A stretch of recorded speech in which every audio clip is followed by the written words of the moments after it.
말씀을 봅니다. 레위기 26장 40절에서 46절. 레위기 26장 40절에서 마지막 46절까지. 자, 40절에서 46절까지. 자, 한 절씩 고백합니다. 그들이 나를 거스른 잘못으로 자기의 죄악과 그들의 죄악의 죄악을 자복하고 또 그들이 내게 대항함으로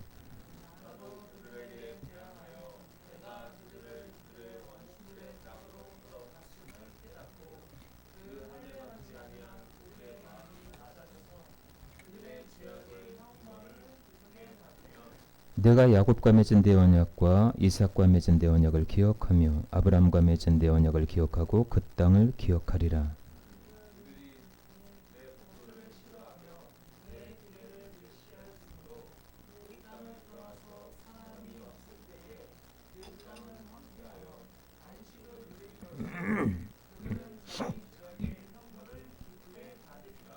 그런즉 그들이 그들의 원수들의 땅에 있을 때에 내가 그들을 버리지 아니하며 미워하지 아니하며 아주 멸하지 아니하고 그들과 맺은 내 언약을 폐하지 아니하리니 나는 여호와 그들의 하나님이 됨이니라.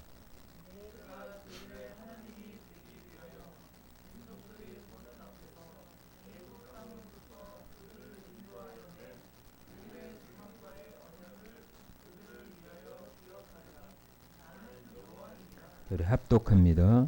이것은 여호와께서 시내산에서 자기와 이스라엘 자손 사이에 모세를 통하여 세우신 규례와 법도와 율법이니라. 아멘. 할렐루야.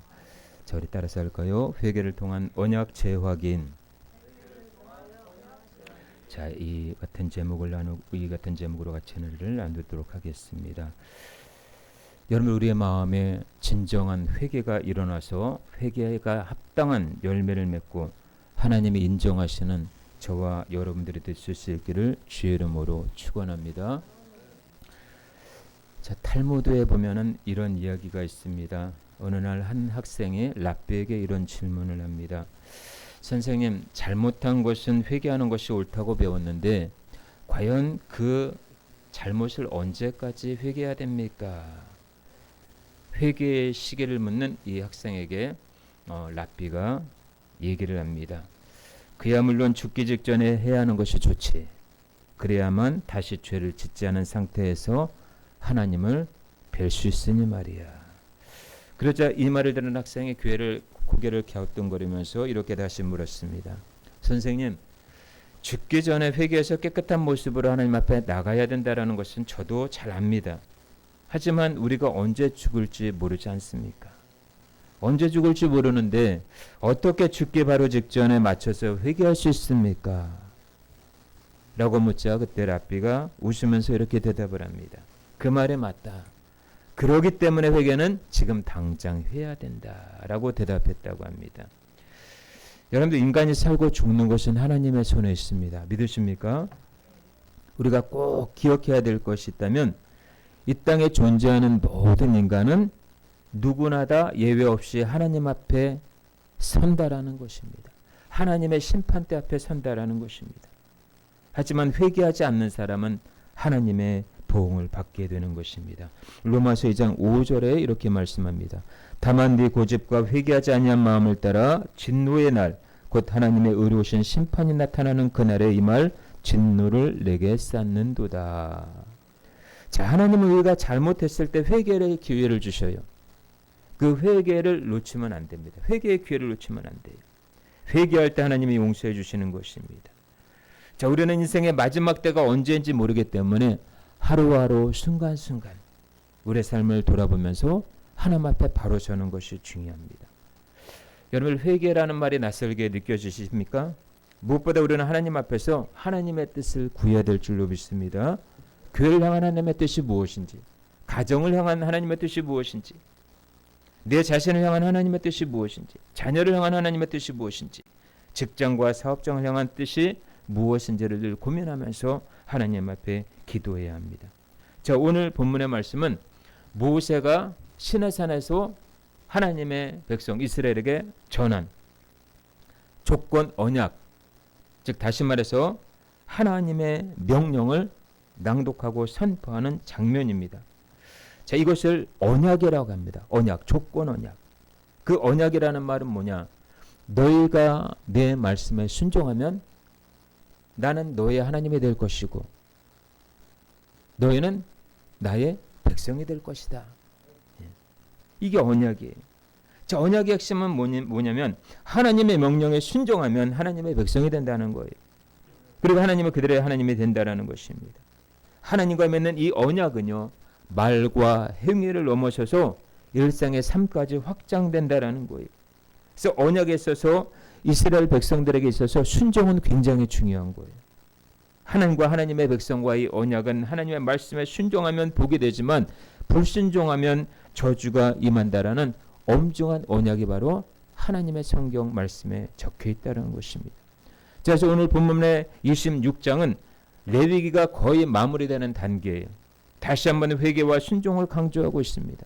1절에서 13절까지는 하나님의 명령에 순종할 때 복이 따르고 14절에서 39절은 하나님의 명령에 불순종했을 때 이 말 징계를 다루고 있습니다. 자, 그래서 하나님은 불순종해서 범죄했을 때라도 회복할 수 있는 길을 열어주셨는데, 자, 오늘 본문의 40절에서 46절까지는 회개하는 자에게 긍휼을 입히시고 용서를 베풀어 주신다라는 약속의 말씀입니다. 자, 하나님은 이스라엘 백성들이 처음부터 끝까지 순종하기를 바라셨지만 사람이 연약한지라 이스라엘 백성들이 불가능한 것도 알고 계셨어요. 그래서 그들을 불순종의 저주에서 구원하시기 위해 회개라는 통로를 마련해 주셨다라는 것입니다. 자, 이것은 이스라엘 백성을 포기하지 않으시고 끝까지 자기의 백성을 지키시겠다라고는 하나님의 사랑을 엿볼 수가 있습니다. 자, 우리가 하나님께 거역하고 불순종해서 징계받을 때 우리가 회복되기 위해서는 어떻게 해야 될까요? 먼저는 나 자신과 우리 조상의 죄를 회개해야 합니다. 예. 왜냐하면 조상의 죄가 끊어지지 않아서 계속 그것이 되물리되는 경우가 있어요. 그래서 우리는 회개해요. 그래서 어떻게 보면 참 일대가 굉장히 괴로울 수가 있어요. 왜?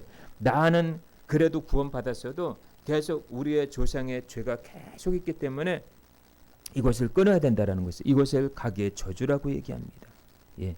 그래서 우리는 하나님 앞에 회개해야 돼요. 나 자신뿐만 아니라 하나님, 우리의 부모님이, 우리의 윗대가 하나님을 섬기지 않은 것을 불쌍히 여겨주시고 이 나라가 하나님을 경외하지 않고 우상을 섬긴 자를 용서하여 주시옵소서. 하나님께 대항해서 원수들의 땅으로 끌려갔음을 깨달아야 된다는 거예요. 하나님 앞에 불순종하면요, 우리는 죄의 포로로 끌려가게 돼요. 마치 구약시대 때 사람들이 하나님을 불순종함으로 말미암아 바벨론의 포로가 되어서 끌려간 것처럼 오늘날에도 우리가 하나님의 말씀에 불순종하면 죄의 포로가 돼요. 마귀의 포로가 되어 끌려간다라는 거예요. 그런데 우리가 두 가지 기억해야 될 것이 있어요. 죄를 지어서 주어지는 고난이 있고요. 하나님의 뜻을 이루기 위한 고난이 있다라는 거예요. 예. 그래서 우리는 죄를 지어서 고난을 당하면 안 되고요. 불순종해서 하나님의 말씀에 불순종해서 죄의 포로가 되어 끌려가는 것도 안 돼요. 하나님의 말씀에 순종함으로 말미암아 하나님의 뜻을 이루는 저와 여러분들이 될 수 있기를 축복합니다. 그래서 우리가 알아야 될 사실은 뭐냐? 죄를 지으면 반드시 마귀의 포로가 된다라는 것을 알아야 돼요. 그래서 우리가 연약하여 할 수 없는 그것을 우리 예수님은 친히 담당하셨다라는 거예요. 우리 한번 성경 말씀을 한번 찾아볼까요? 로마서 8장 3절. 로마서 8장 3절. 저기 우리 화면에 같이 한번 읽어보시겠습니다. 시작. 율법이 육신으로 말미암아 연약하여 할 수 없는 그것을 하나님은 하시나니 곧 죄로 말미암아 자기 아들을 죄 있는 육신의 모양으로 보내어 육신의 죄를 정하사. 아멘. 우리 인간은요, 율법을 다 지킬 수가 없어요. 그래서 우리가 할 수 없는 그것을 예수님을 예수님을 육신의 죄 있는 모양으로 하나님이 정하셨다라는 거예요. 그래서 그것을 믿고 순종함으로 말미암아 그것을 이겨나갈 수 있는 것을 우리 주님 때문에 우리가 할 수 있는 거예요. 예. 우리가 구약 역사에서 보면 다니엘이나 하나님을 신실하게 섬겼던 사람들이 바벨론 포로나 이방인의 포로로 끌려간 것을 보게 됩니다. 그들의 죄가 있어서 끌려간 것이 아니에요. 하나님의 선한 뜻을 이루기 위해서예요. 자, 우리 예수님도 이방인의 손에 끌려가 모진 고난을 받으셨지요. 죄를 짓고 죄의 포로가 되는 경우가 있고 하나님의 뜻을 이루기 위한 기꺼이 포로가 되는 경우가 있다라는 것입니다.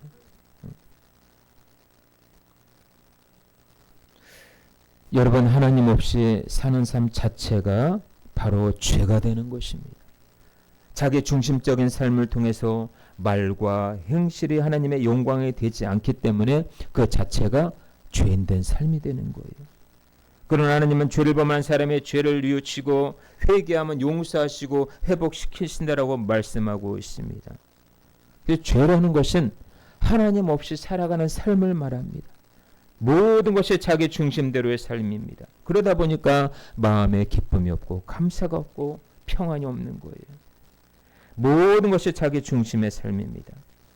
거기다 순간을 모면하기 위해 형식적인 입술의 회개, 하나님이 받지 않으신다라는 것입니다. 그러므로 회개하는 사람은 첫째, 나 자신의 죄를 진심으로 고백해야 된다라는 것입니다. 우리 40절 본문 말씀 40절 한번 읽어보겠습니다. 40절 시작. 그들이 나를 거스른 잘못으로 자기의 죄악과 그들의 조상의 죄악을 자복하고 또 그들이 내게 대항함으로. 아멘. 여기서 자복하다라고 하는 단어 히브리어를 야다라고 합니다. 야다. 이 말의 뜻은 뭐냐? 던지다. 내 자신을 하나님 앞에 던진다라는 거예요. 마음속에 있는 모든 죄 찌꺼기들을 주님 앞에 던진다라는 거예요. 둘째로 겸손하고 철저한 자기 반성이 있어야 된다라는 것입니다. 우리 41절 한번 읽어볼까요? 41절 시작. 나도 그들에게 대항하여 내가 그들을 그들의 원수들의 땅으로 끌어갔음을 깨닫고 그 할례 받지 아니한 그들의 마음이 낮아져서 그들의 죄악의 형벌을 기쁘게 받으면. 아멘. 여기 41절에 낮아지다 이 말은 히브리어로 카나라고 얘기합니다. 카나. 스스로 겸손해지다, 엎드러지다, 스스로 낮추다라는 말의 뜻을 가지고 있습니다. 자, 이 말은 뭐냐?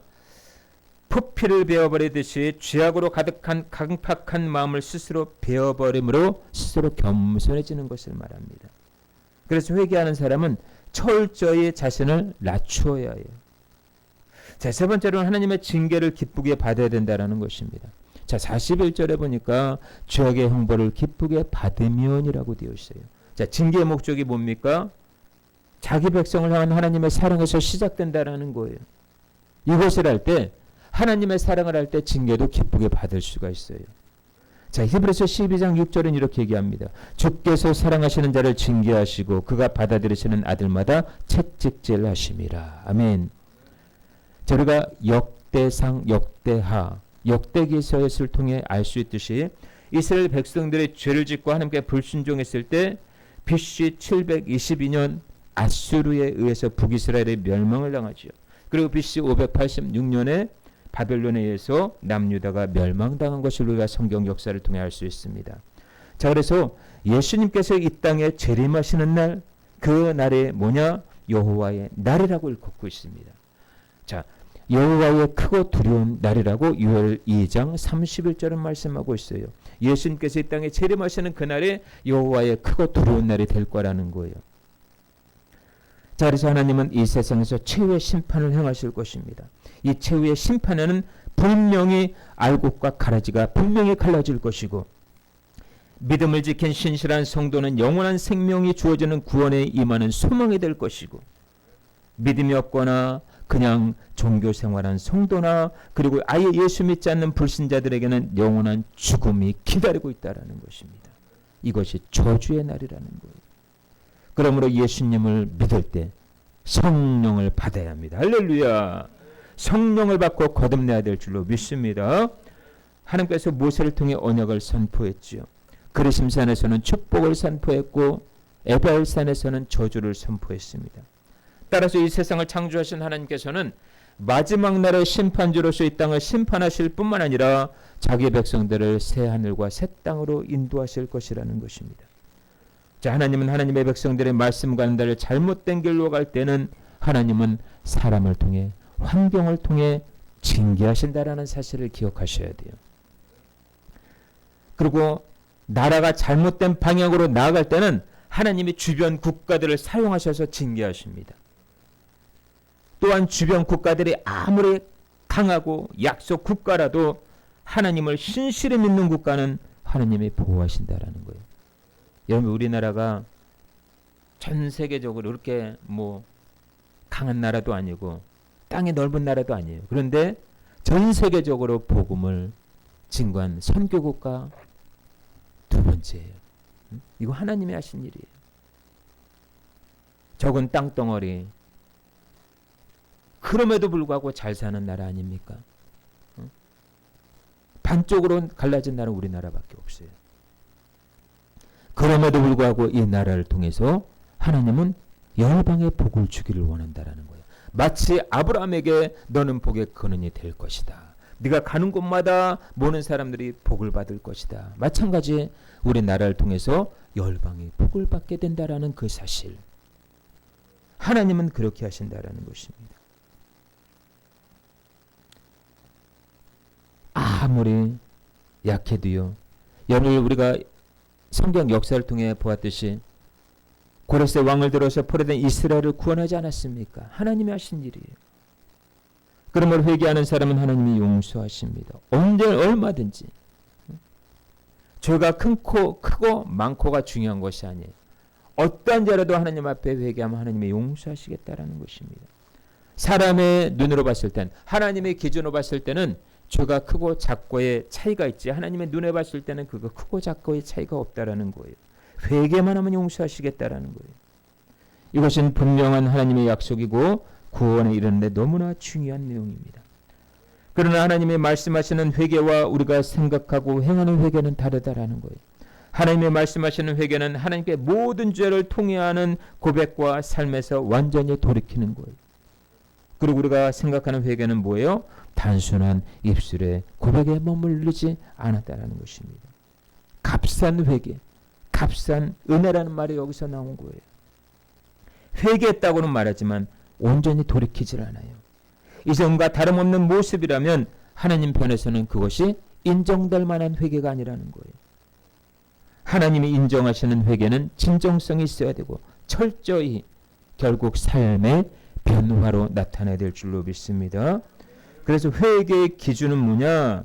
죄를 범한 인간에게 있는 것이 아니라 용서의 주체이신 하나님께 있다라는 것입니다.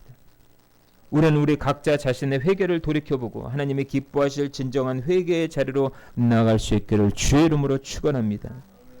그리고 하나님은 창세기를 통해서 말씀하셨듯이 아브라함과의 횃불 언약을 통해서 아브라함에게 복을 주셨고 그의 자손들을 지키시겠다라는 언약을 맺으신 것을 볼 수가 있습니다.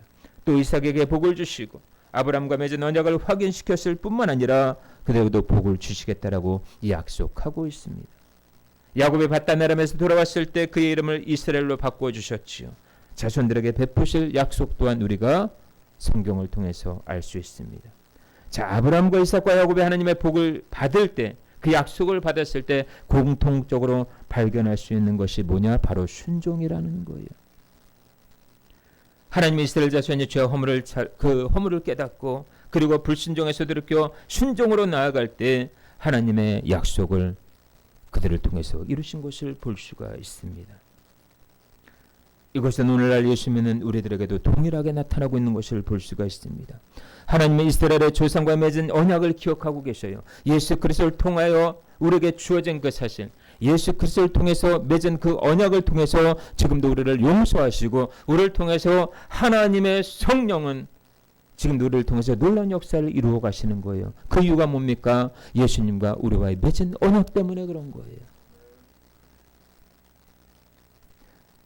우리 성경 한 구절 한번 찾아볼까요? 시편 105편 8절. 시편 105편 8절. 우리 같이 한번 읽어보겠습니다. 시작. 그는 그의 언약 곧 천대에 걸쳐 명령하신 말씀을 영원히 기억하셨으니 이것은 아브라함과 맺은 언약이라는 거예요. 이삭에게 하신 맹세고 야곱에게 세우신 율례, 이스라엘에게 하신 영원한 언약이라는 것입니다.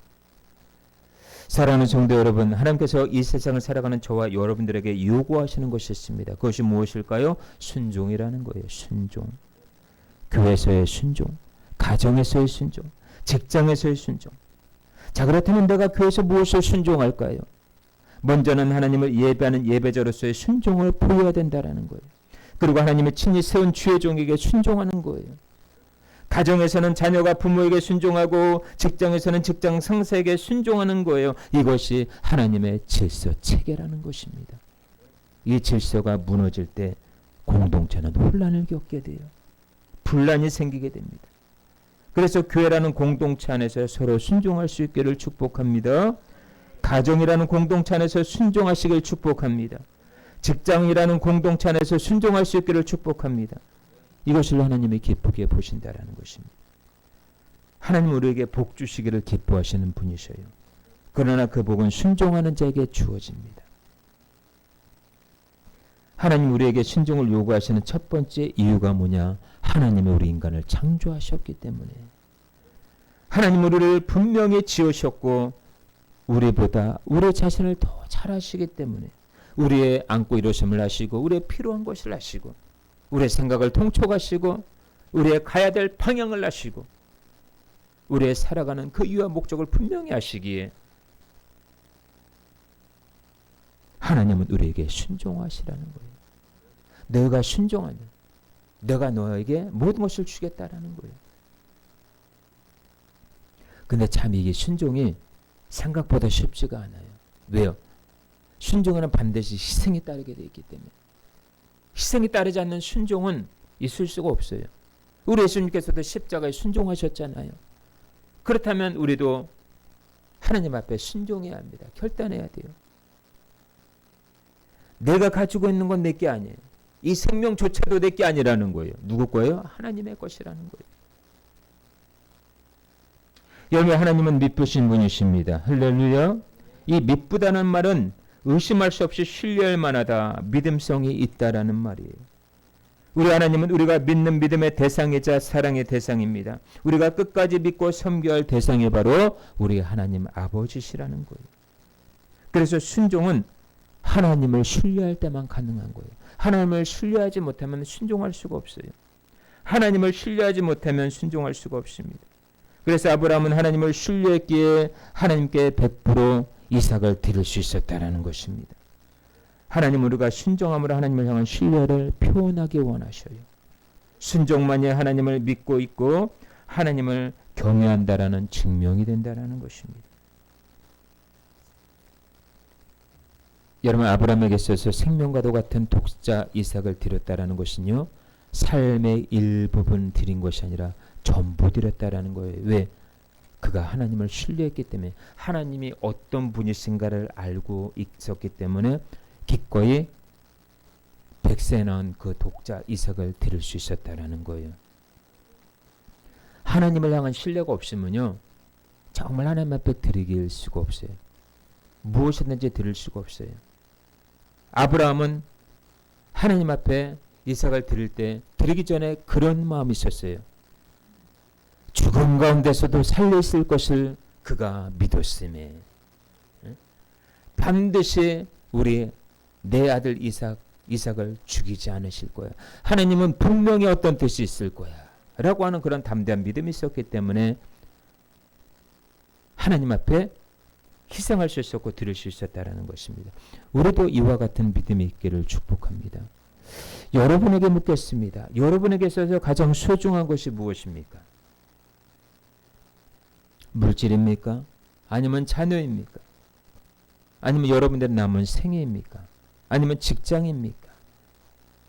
여러분에게 있어서 가장 소중한 것이 무엇입니까? 먼저는 하나님을 사랑한다라는 것을 말로 아닌 행함으로 보여주실 수 있기를 축복합니다. 순종은 입술로 하는 것이 아니에요. 우리의 행함을 통해 순종을 보일 때 마침내 그것이 복이 되는 것이고 그 순종을 통해 믿음에 증명되는 것인 줄로 믿습니다. 하나님은 우리에게 가장 좋은 것을 주시길 원하시는 분이세요. 정말 애달하시는 분이에요. 정말 좋은 것을 주시기 위해서 정말 우리 하나님은 정말 기다리고 계시는 분이셔요. 부모가 자식에게 좋은 것을 주려고 하는 것처럼 하나님은 우리에게 좋은 것을 주길 원하시는데 순종이야말로 하나님 우리에게 좋은 것을 주시는 유일한 매개체가 되는 줄로 믿습니다. 자, 우리 성경 마지막으로 한 군데를 한번 찾아보겠습니다. 누가복음 11장 13절. 누가복음 11장 13절. 시작. 너희가 악한 자라도 좋은 것을 자식에게 줄 줄 알거든 하물며 너희 하늘 아버지께서 구하는 자에게 성령을 주시지 않겠느냐. 아멘. 여러분, 하나님은 우리에게 더 좋은 성령을 주시겠대요. 성령. 때로는 하나님 돈 좀 주셨으면 좋겠는데, 하나님 건강 주셨으면 좋겠는데, 근데 이것보다 성령을 주시겠다라는 거예요. 왜 그렇습니까? 성령님만이 우리의 삶을 이끌고 갈 무한한 자원이 되시고, 할렐루야. 우리가 상상할 수 없는 일들을 성령님을 통해 이루시기 때문에 그래요. 그러니까 부수적인 것을 구하지 마시고 원초적인 것을 구할 수 있기를 축복합니다. 성령님을 여러분들의 멘토로 모시고 살아갈 수 있기를 축복합니다. 힘들 때나 어려울 때나 감당할 수 없는 큰 산과 짐이 있을 때 성령님을 구하시길 바랍니다. 이것이 하나님과 우리의 언약이에요. 말씀을 정리합니다. 하나님은 아브라함, 이삭, 야곱, 요셉을 통해서 언약을 맺으셨지요. 그들의 자손에게 복을 주시겠다라고 약속하셨습니다. 이 약속의 성취는 순종에 기초하고 있습니다. 순종하면 복을 누리지만 불순종하면 징계를 받게 된다라는 거예요. 우리 하나님은 신실하신 분이십니다. 그런데 이스라엘 백성들은 신실하지 못해요. 우리 예수님은 신실하셔요. 그런데 우리는 신실하지 못해요. 늘 변덕스럽게 짝이 없는 것이 우리예요. 늘 감정기복이 심한 것이 우리 인간입니다. 하나님 이스라엘 자손이 불순종할 것을 미리 하시고 회개와 회복의 길을 열어 놓으셨다라는 것입니다. 진심으로 죄를 자복하고 철저히 회개하는 자에게 하나님은 얼마든지 기회를 주시고 있다라는 것을 기억하실 수 있길 바랍니다. 하나님은 언약을 결코 피하는 일이 없으셔요. 하나님의 신실하게 언약을 지키시는 이유가 있습니다. 왜요? 사랑 때문에 그래요. 사랑. 여러분 모두가 회개를 통한 언약을 재해건하셔서 순종함으로 하나님의 모든 축복을 누리며 살아갈 수 있기를 주 예수 그리스도 이름으로 축원합니다. 아멘. 자, 우리 이 시간